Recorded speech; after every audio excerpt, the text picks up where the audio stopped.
Alright mga amigos, matapos mawala si WBC World Lightweight Champion Shakur Stevenson sa top rank, dalawang dekalibreng boksingero naman po ang ipinalit ni Bob Arum dito. Nung isang araw lamang na ibalita natin dito sa Walang Preno TV na kinuha na ng top rank si former junior middleweight world champion Jaime Munguia na galing pa ng Golden Boy Promotions. Tapos ngayon naman po kinumpirma ng Taken Promotions at MT Boxing Gym ang pagpirma din sa top rank ng pound for pound na si WBC World Bantamweight Champion Junto Nakatani.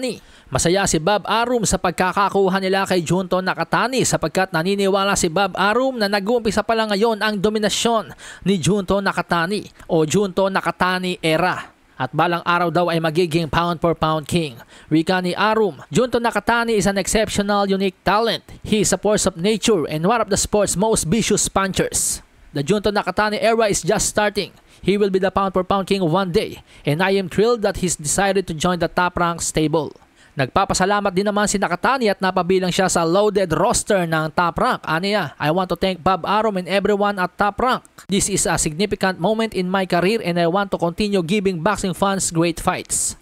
Samantala sa iba pang balita, postponed naman po ang laban ni Unified Super Welterweight Champion Sebastian Pondora at former Unified World Welterweight Champion Errol "The Truth" Spence.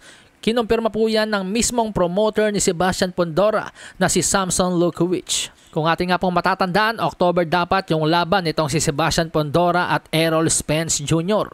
Pero ayon kay Samson Lukowicz, hindi mo na kailangan maging sobrang talino para maunawaan na hindi handa itong si Errol Spence sa darating na laban kay Sebastian Pondora. Unang-una, wala itong trainer dahil nagkademandahan nga po sila ng kanyang dating trainer na si Derrick James. Kaya't ang diskarte daw po ng kampo ni Pondora ay aantayin na lang ang mangyayari sa darating na August 3 sa sagupaan ni na Terence Crawford at Israel Madrimov. Ang naturang laban ay para sa WBA title at WBO interim. Ayon sa report, itinakda ng WBO sa August 5 ang negosasyon sa laban ni Sebastian Pondora at sa magwawagi sa Terence Crawford versus Israel Madrimov. At kapag tumanggi daw po itong si Sebastian Pondora na dumipensa sa magwawagi kina Terence Crawford at Israel Madrimov, ito po ay matatanggalan ng WBO title. At malamang sa malamang na i-elevate as full champion yung magwawagi kina Terence Crawford at Israel Madrimov. Malasahin ang baraha, patunayan mo sa akin ha, sino man ang mabunot na kalaban di ka